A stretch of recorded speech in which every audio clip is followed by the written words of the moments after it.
Yeah, so performance management has become louder and louder, words within the organization.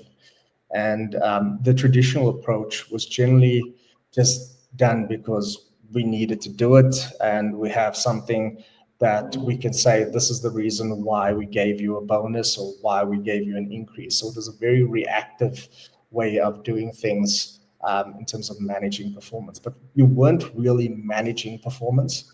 What you're doing is saying that I'm evaluating the performance that you've done over the last 12 months.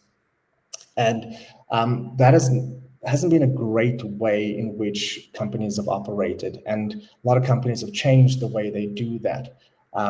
So the change that has happened within organization is especially around the frequency in which the companies are looking at performance. So one, to be more proactive, you need to have information readily available. So the frequency of performance is becoming a lot more readily than a once-off thing that was done, towards the end of the year, for example, close to December, if there were bonuses that were going to be paid out in December. Um, because the modern employee also wants constant feedback as well, so they can adapt to the ever-changing requirements of the organization. Because organizations know they need to change because they need to be agile in the very competitive space that many organizations find themselves in.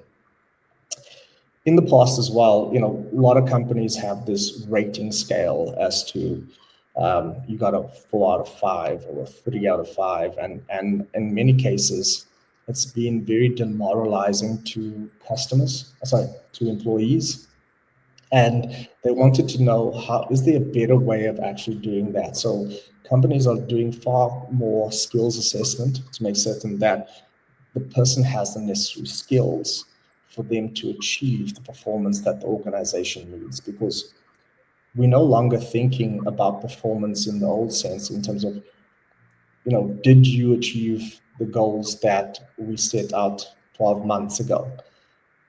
The questions now asked is that, is the performance there that allows the organization to grow in a way that we plan to grow?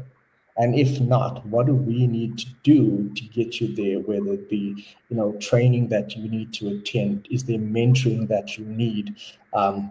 Is there a certain skills gap? And that's why it's so important that companies start to redefine the way performance is managed.